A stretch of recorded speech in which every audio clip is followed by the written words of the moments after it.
कैसे हैं आप लोग? सब ठीक ठाक? स्वागत है सबका एक बार फिर नए सेशन में। मैं हूं आपका भारती सर और मैं आज आप सबके लिए लेकर आया हूं एक स्पेशल कोर्स के तहत, जी हाँ, स्पेशल क्रेश कोर्स के तहत एक नए सेशन में। आज हम लोग इस सेशन में बात करेंगे मस्ट ऑफ वीवीआई ऑब्जेक्टिव्स के बारे में। जी हाँ, जो कि परीक्षा की दृष्टि से बहुत ही महत्वपूर्ण रहने वाले हैं। तो जुड़ जाए हमारे साथ। आज का टॉपिक बहुत ही बेहतरीन और जोरदार होने वाले हैं, जिससे हर बार प्रश्न पूछे जाते हैं। जी हाँ, जिस शीर्षक के बारे में आज हम लोग बात कर रहे हैं उस शीर्षक का नाम है द सोल्जर। जी हाँ, द सोल्जर। जिस शीर्षक के बारे में हम लोग बात कर रहे हैं उस शीर्षक का नाम है सोल्जर। और उस सोल्जर के कवि जो है, पोइट जो है, रूपर्ट ब्रूक। जी हाँ, रूपर्ट ब्रूक। Rupert Brooke.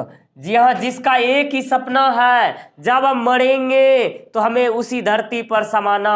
हम जिस धरती के जिस भाग में मरेंगे, विश्व के जिस किसी भी कोने में मरेगा, वह हमारी मातृभूमि के नाम हो जाएगा। तो इसकी मातृभूमि बच्चों इंग्लैंड है, इंग्लैंड। वही कहता है, जब मैं जिस हिस्से में मरूंगा, जिस हिस्से में, जिस भाग में विश्व के किसी भी कोने में युद्ध में मरूंगा, जहां मुझे दफनाया जाएगा वह इंग्लैंड के नाम हो जाएगी। उतना सा धरती जो होगी हमारे मातृभूमि के नाम हो जाएगी। ये है रूपर्ट ब्रूक को कवि महोदय जी हैं, जो कि अपने देशभक्ति, ये एक प्रकार के वार पोयम है जो कि देशभक्ति भाव से लिखे हुए हैं। इन्होंने अपने देश के प्रति प्रेम आधार को बताए हुए हैं। तो चलते हैं हम लोग इसके महत्वपूर्ण ऑब्जेक्टिव प्रश्न की ओर, मिशन एग्जामिनेशन क्रैक के तहत। तो देखते हैं हम लोग फर्स्ट क्वेश्चंस को हम लोग देखेंगे। इसमें से फर्स्ट क्वेश्चंस को हम लोग, तो फर्स्ट प्रश्न में कहता है, क्वेश्चन नंबर फर्स्ट में, हु इज रिटेन, हु आज यानी who is poet of the soldier. The soldier, the soldier के कवि कौन है?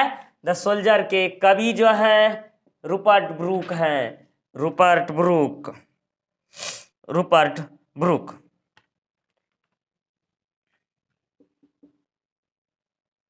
रूपर्ट ब्रूक महोदय जी हैं।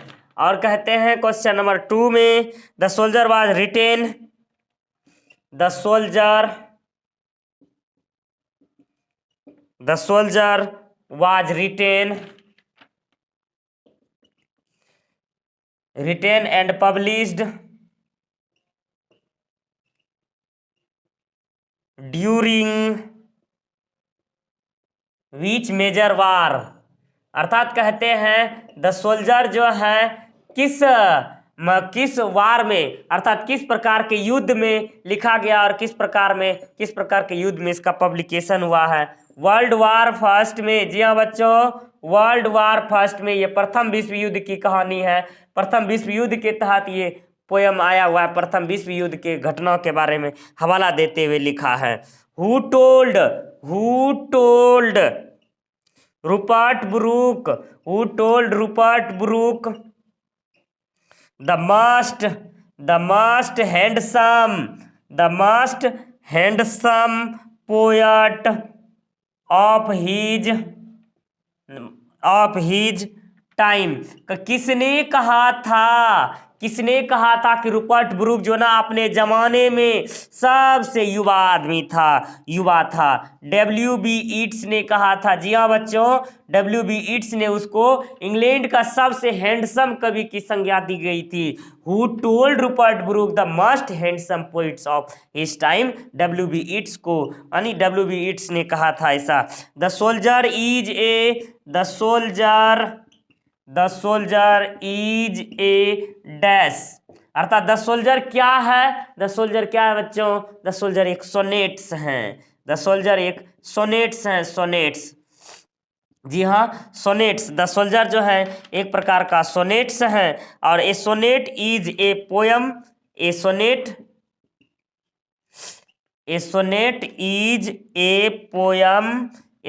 Is a poem of dash line, जो कि पोयम जो होता है, द सोनेट पोयम जो होता है कितने लाइन का होता है? जी हाँ बच्चों, 14th लाइन का, जैसे कि 14th लाइन का होता है ये सोनेट्स। एक बार मैं फिर आप सबको रिवीजन करा दूं और मैं बता दूं किसको, ताकि आपके दिमाग पर जो है ना सॉलिड असर कर जाए। एक बार फिर से रिवीजन कहते हैं, who is the poet of the soldier? The soldier के कवि कौन है? Rupert Brooke. The soldier was written and published during which major war? The soldier को किस वार, मेजर वार के तहत पब्लिश किया गया और लिखा गया इसको?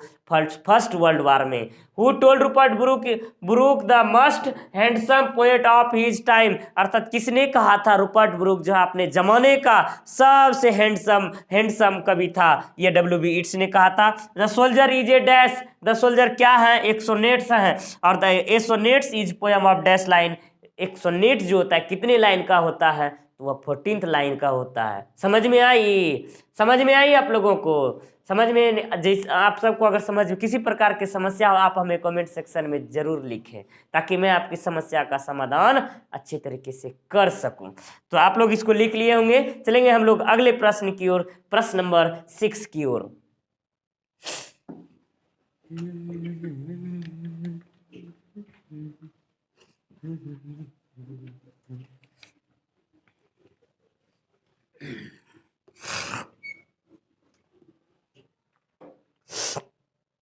क्वेश्चन नंबर 6 में कहता है, प्रश्न क्वेश्चन नंबर 6 में, Rupert Brooks how many time, कहते हैं how many time does the poet, how many time does the poet use the England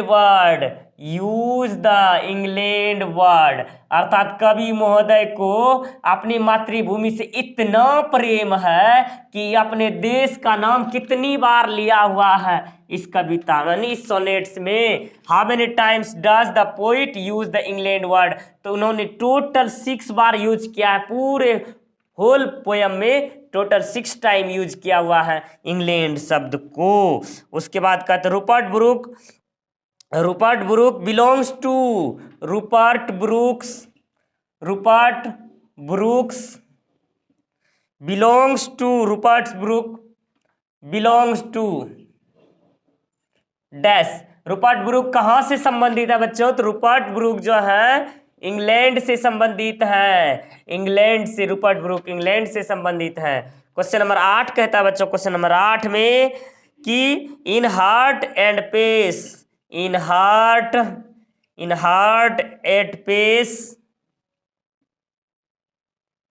under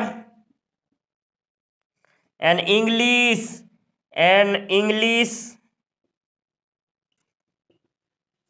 heaven is take from, अर्थात यह कहाँ से लिया गया है? कहते हैं in heart at peace under the English, कहते हैं आत्मा की शांति इंग्लिश के अंतर्गत है। यानी यह पंक्ति जो है कहाँ से लिया गया है? यह पंक्ति है जो बच्चों द सोल्जर से लिया गया। कहाँ से लिया गया है? ओए रामलाल, कहाँ से लिया गया है? द सोल्जर से लिया गया है। कहाँ से लिया गया है? द सोल्जर से लिया गया है। कहाँ से लिया गया है? द सोल्जर से। क्वेश्चन नंबर 9 कहता है कि Rupert Brooke is A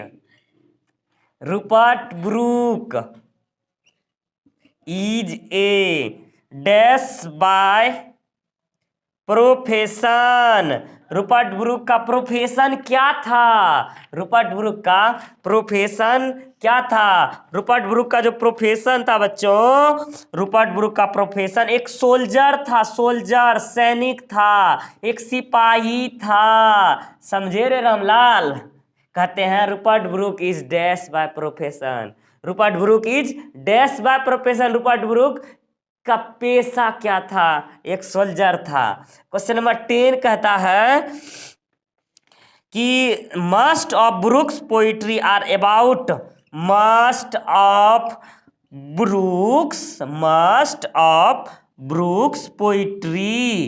poetry are about dash, अर्थात रूपर्ट ब्रूक के कविताओं को प्रमुख रूप से किससे जाना जाता है? देख रहे हो ना रामलाल, कितना इंपॉर्टेंट क्वेश्चन है ये। कहता है ये जो है ना पेट्रियोटिम कहते हैं, पेट्रियोटिज्म है, अर्थात इसकी कविता जो है ना देशभक्ति से परिपूर्ण है। तो कहते हैं how many times does the poet use the England word, कहते हैं कविता में कवि महोदय ने कितनी बार इंग्लैंड शब्द का यूज किया है? 6 time. Rupert's Brooke belong to, Rupert's Brooke England से संबंधित था। In heart at peace under an English heaven at the taken from the soldier, ये पंक्ति कहाँ से लिया गया है? द सोल्जर से लिया गया है। The Rupert Brooke is dash by profession, Rupert Brooke का प्रोफेशन क्या था? वो एक सोल्जर था। समझ में आया? कहते हैं most of Brooke's poetry are about, कहते हैं रूपर्ट्स ब्रूक का जो पोइट्री है ना प्रमुख रूप से पेट्रियोटिज्म रूप में आई है, अर्थात देशभक्ति स्वरूप में। आप लोग इसको जल्द से जल्द लिखेंगे। फिर हम लोग चलते हैं अगले नेक्स्ट प्रश्न की ओर, क्वेश्चन नंबर 11 की ओर।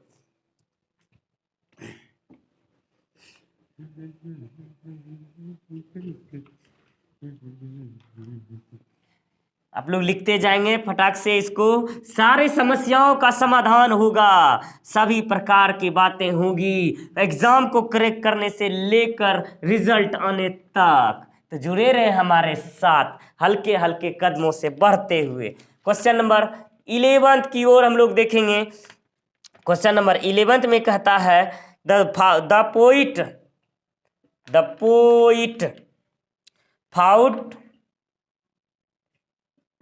Poet fought as a soldier in dash war of England, अर्थात कवि महोदय जो है सैनिक के रूप में इंग्लैंड के तरफ से किस युद्ध में लड़ रहा था? फाउट कर रहा था। फाइट का V3 लगाया हुआ है, fought. The poet fought as a soldier is dash war of England के किस युद्ध में द सोल्जर के रूप में यह कवि महोदय काम कर रहा था? यह जो है वर्ल्ड वार फर्स्ट में यह इंग्लैंड की तरफ से लड़ने के लिए गया हुआ था। क्वेश्चन नंबर 12 कहता है बच्चों sonnets are divided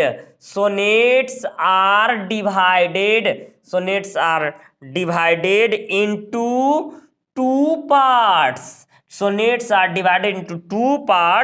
Octave and dash. Sonnets को दो भागों में विभाजित किया गया बच्चों, सोनेट्स को दो भागों में विभाजित किया गया है। एक है ऑक्टेव और दूसरा है सेस्टेट्स। जी हाँ, सेस्टेट्स। कहते हैं sonnets are divided into two parts, sonnets के दो पार्ट्स होते हैं। ये आपका अधिकतर बार प्रश्न पूछा जा चुका है। सोनेट्स दो भाग होते हैं, एक होता है ऑक्टेव और दूसरा होते हैं सेस्टेट। जी हाँ बच्चों, ऑक्टेव और सेस्टेट ये दोनों सोनेट्स के दो पार्ट्स होते हैं। उसके बाद क्वेश्चन नंबर 13 में कहता है बच्चों, क्वेश्चन नंबर 13 में Rupert Brooke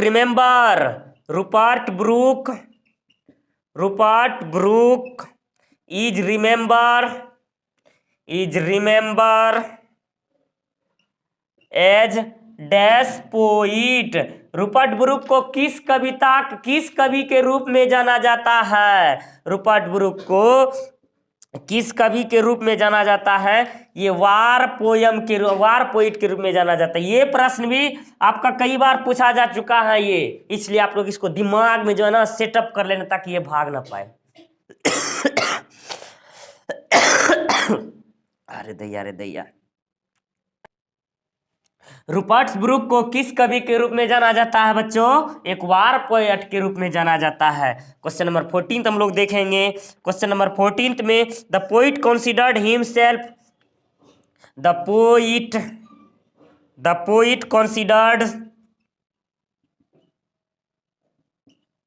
himself the poet considered himself as a richer dash of England. कहा जाता है कि कवि महोदय जो है the poet considered himself as a richer, कहता है कि कवि महोदय अपने आप को कहाँ सबसे अमीर आदमी समझता है। कवि महोदय यानी ऐसा क्या वर्क होगा, कहानी वर्ल्ड युद्ध में अगर मर भी जाए उससे कोई फर्क नहीं पड़ता, वह अपने आप को बहुत ही भाग्यशाली समझता है, वह अपने आप को धनवान समझता है। अर्थात वह डस्ट में भी मर जाएगा ना, वह डस्ट भी हो जाएगा, फिर भी वह अपने आप को बहुत ही रीचर समझता। कहते हैं the considered himself as a richer of dash of England, अर्थात इंग्लैंड के डस्ट में भी वह अपने आप को बहुत ही रीचर समझता, बहुत ही अमीर समझता। इंग्लैंड के डस्ट में भी वह, उसे अपनी मातृभूमि से इतना प्रेम है कि वह इंग्लैंड के किसी भी कोने में रहने को तैयार है, लेकिन उसको मातृभूमि इंग्लैंड ही समझ में, यानी इंग्लैंड ही उसको पसंद है। अरे समझा रे मानक, समझ में आया। चलते हम लोग क्वेश्चन नंबर 15 की ओर। रूपर्ट ब्रूक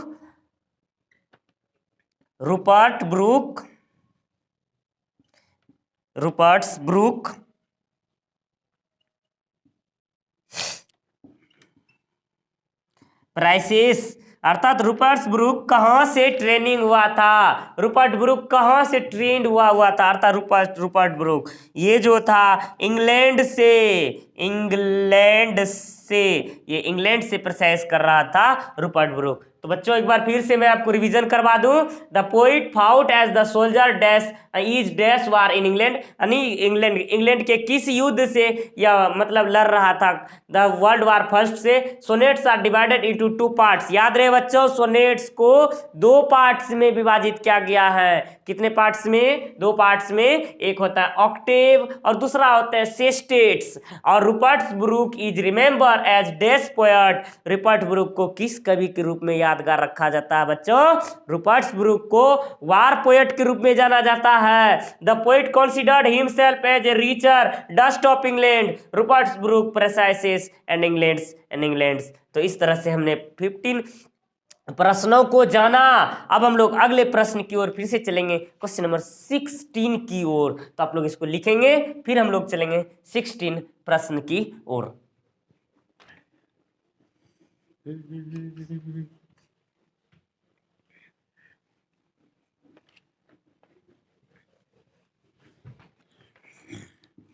क्वेश्चन नंबर 16 में कहता है बच्चों, क्वेश्चन नंबर 16 में कहता है the poet in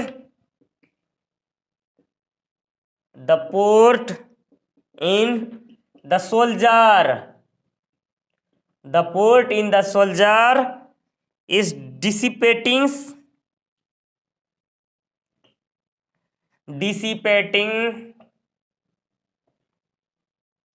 the miseries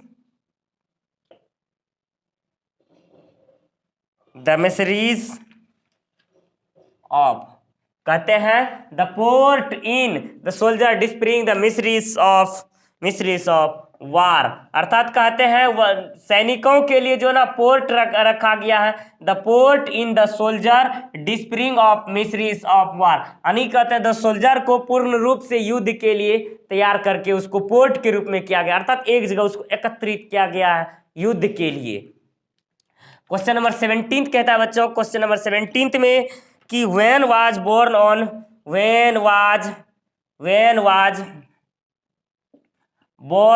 Rupert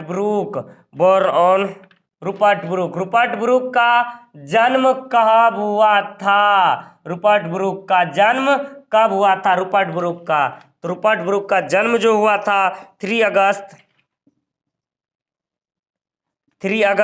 1887 England में हुआ था, 1887 इंग्लैंड में हुआ था। और उसकी मृत्यु कब हुई थी? when was died on Rupert Brooke Rupert Brooke की मृत्यु कब हुई थी बच्चों? रूपर्ट ब्रूक की मृत्यु जो हुई थी ना 23 अप्रैल 1915 में हुई थी। 23 अप्रैल 1915 में। फिर 18 क्वेश्चन नंबर 19 कहता है बच्चों, क्वेश्चन नंबर 19 में Rupert Brooke died of dash. Rupert Brooke मरा कैसे था? रूपर्ट ब्रूक जो था ना मरा हुआ था सेप्टिसेमिया। जी हाँ, सेप्टिसेमिया नामक बीमारी से, सेप्टिसेमिया से ग्रसित होकर रूपर्ट ब्रूक मर गया। सेप्टिसेमिया यह था घाव गंभीर हो जाने के कारण से इसकी मृत्यु हो गई थी। घाव गंभीर हो जाने के कारण से इसकी मृत्यु हो गई थी।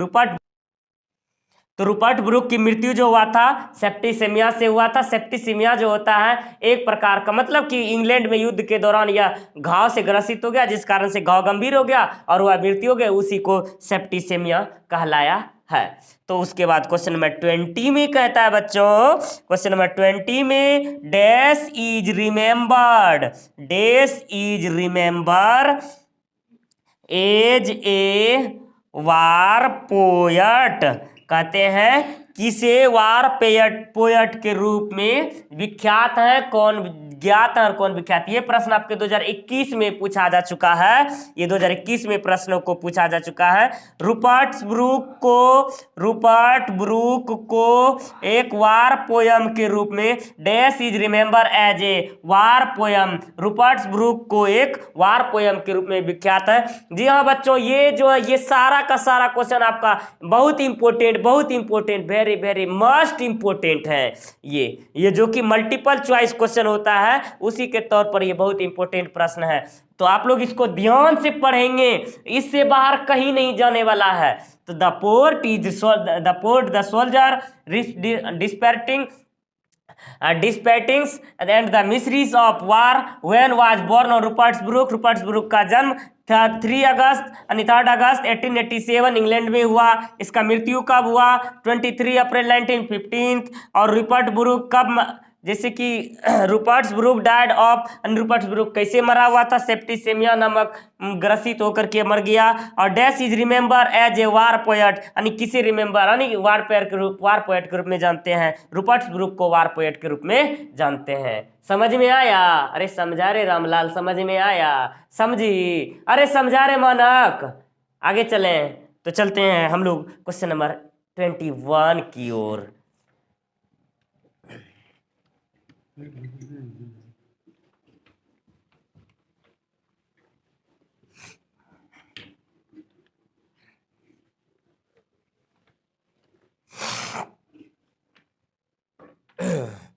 Question number 21,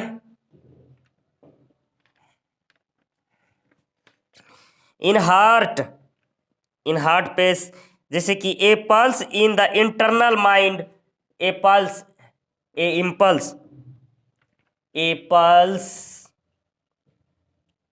in the